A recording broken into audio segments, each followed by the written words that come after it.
దక్షిణాది రాష్ట్రాల్లో తెలంగాణ, కర్ణాటక, తదుపరి కేరళ, దీంతో ఇండి కూటమి ముఖ్యంగా కాంగ్రెస్ పార్టీకి కొంత ఊతమిచ్చిందని చెప్పి అనుకోవాలి.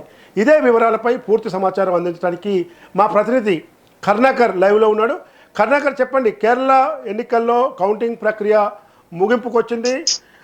ఇదో ఉదయం నుంచి కూడా పోస్టల్ బ్యాలెట్ ఎన్నికల ప్రక్రియ నుంచి ఈవీఎంల లెక్కింపు ప్రక్రియ వరకు కూడా మీరు అందుబాటులో ఉన్నారు. పొద్దు నుంచి కూడా సమాచారం అందిస్తున్నారు. తాజాగా అప్డేట్స్ ఏంటి? మీ దగ్గర ఉన్న పూర్తి సమాచారం ఏంటి? ఇప్పటికే కాంగ్రెస్ పార్టీ కేరళలో అధికారాన్ని చేజిక్కునే దిశగా ఇప్పటికే కాంగ్రెస్ పార్టీ అడుగులు వేస్తుందని చెప్పుకోవచ్చు. ఏదైతే గత 10 సంవత్సరాలుగా ఉన్నటువంటి ఆ ఎల్డిఎఫ్ ప్రభుత్వం ఏదైతే ఉన్నదో, సిపిఎం ఎల్డిఎఫ్ ఆధ్వర్యంలో ఉన్నటువంటి గత 10 ఏళ్లలో అంటే ఏకపక్ష ధోరణితోని గత 10 ఏళ్లుగా కేరళలో అధికారం చెలాయించిన కమ్యూనిస్టు పార్టీని కేరళ ప్రజలు ఆ పార్టీకి చెంపపెట్టు ఇచ్చారని చెప్పుకోవచ్చు. కేరళ ప్రజలు మార్పు కోరుకొని కాంగ్రెస్ పార్టీని అధికారం తెచ్చే దిశగా కేరళ ప్రజలు అడుగు వేశారని చెప్పుకోవచ్చు. ఇక్కడ నుండి కూడా తెలంగాణ సీఎం కూడా కేరళకి వెళ్ళి ప్రచారం చేశారు. సీఎం రేవంత్ రెడ్డితో పాటు మంత్రి పొంగులేటి శ్రీనివాస్ రెడ్డి కూడా ప్రచారం చేశారు.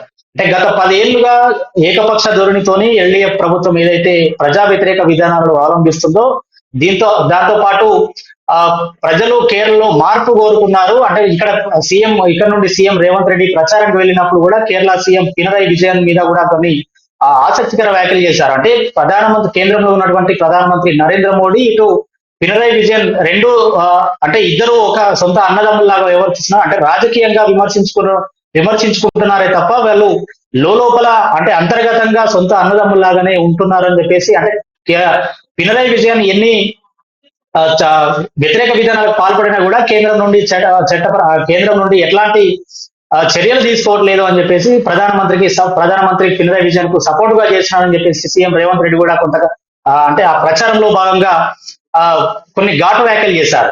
సో మొత్తంగా దాదాపు 140 స్థానాలలో 90 సీట్ల పైగా కూడా కేరళలో కాంగ్రెస్ పార్టీ అభ్యర్థులు ముందంజలో ఉన్నారు. ఇప్పటికే కాంగ్రెస్ ప్రభుత్వాన్ని ఏర్పాటు చేసే దిశగా కాంగ్రెస్ పార్టీ నాయకులు అక్కడ అడుగులు వేస్తున్నటువంటి పరిస్థితుల నేపథ్యంలో ఇప్పటికే ఏఐసిసిలో కీలక నేతగా ఉన్నటువంటి కేసీ వేణుగోపాల్, అట్లాగే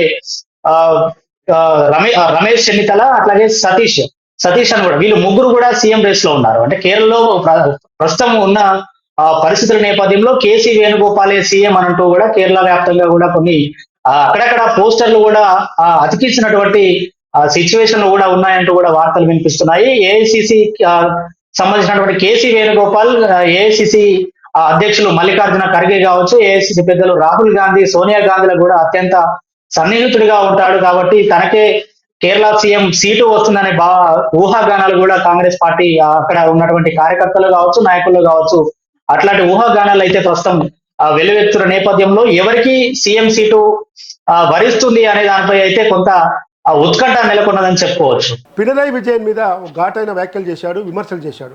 పినరయి విజయన్ కు ఓటు వేస్తే అది బీజేపీకి వేసినట్టేనని చెప్పడం జరిగింది. కానీ తెలంగాణలో అదే వామపక్షాలతో సిపిఐతో అసెంబ్లీ ఎన్నికల్లో పొత్తు పెట్టుకున్నారు. మొన్న స్థానిక సంస్థల ఎన్నికల్లో కూడా సిపిఐతో ఇతర కమ్యూనిస్ట్ పార్టీలతో కూడా పొత్తు పెట్టుకొని ముందుకు పోయాడు. కమ్యూనిస్టులతో కలిసి పనిచేస్తామని చెప్పారు. కమ్యూనిస్టులు ఉప్పులో నిప్పు లాంటి వాళ్ళని చెప్పడం జరిగింది. కానీ కేరళలో పోయి పినరయి విజయన్ పైన పెద్ద ఎత్తున విమర్శలు చేశాడు. పినరయి విజయన్కు ఓటు వేస్తే కేంద్రంలోని ఎన్డీఏ ద్వారా నడుస్తున్నావు, ప్రధాని నరేంద్ర మోడీకి ఓటు వేసినట్టని చెప్పడం జరిగింది.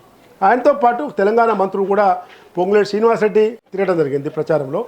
కేరళ ఎన్నికల్లో రేవంత్ రెడ్డి ప్రచారం చేసిన నియోజకవర్గాల్లో ఎక్కువ స్థానాల్లో కూడా యూడీఎఫ్ కూటమి అభ్యర్థులు గెలిచారని కాంగ్రెస్ పార్టీ చెప్తా ఉంది. ఈ ఫలితాలను మన ఈ పరిస్థితి ఏదో విధంగా చూడొచ్చు.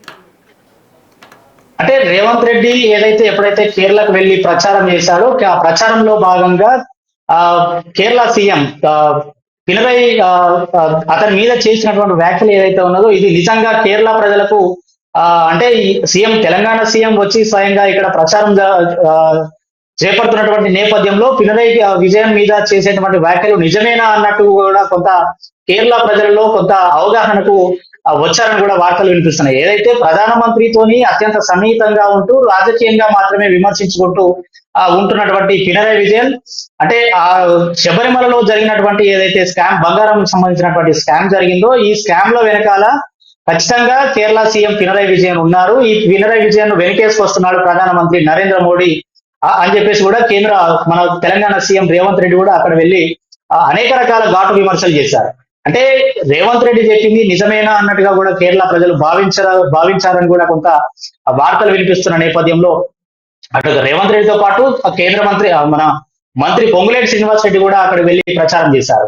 సో ఏదైతే కేరళ ప్రజలు మార్పు కోరుకొని ఆ ఎల్డీఎఫ్ కూటమి గత పదేళ్లుగా ఎల్డీఎఫ్ అధికారంలో ఉన్న నేపథ్యంలో మార్పు కోరుకొని కేరళ ప్రజలు మార్పు కోరుకొని అంటే ఒక ఏకపక్ష ధోరణితోని కమ్యూనిస్ట్ పార్టీ అక్కడ అంటే కమ్యూనిస్ట్ పార్టీకి కంచుకోటగా ఉన్నటువంటి కేరళలో ఏకపక్ష ధోరణితోని వ్యవహరిస్తున్నటువంటి ఆ కమ్యూనిస్ట్ పార్టీని గద్దెదించాలన్న ఆలోచనతోని కేరళ ప్రజలు కాంగ్రెస్ పార్టీకి పట్టం కట్టారని చెప్పేసి కూడా అంటే సీఎం రేవంత్ రెడ్డి కూడా అక్కడ వెళ్ళి ఏదైతే ఎల్డీఎఫ్ ఓటేస్తే ఖచ్చితంగా బీజేపీకి ఓటేసినట్టు అని కూడా ప్రచారంలో చెప్పినప్పటికీ ఇక్కడ ఉన్నటువంటి సిపిఐ పార్టీకి సంబంధించినటువంటి నేతలు కూడా సీఎం రేవంత్ రెడ్డి చేసినటువంటి వ్యాఖ్యలు కూడా స్పందించారు.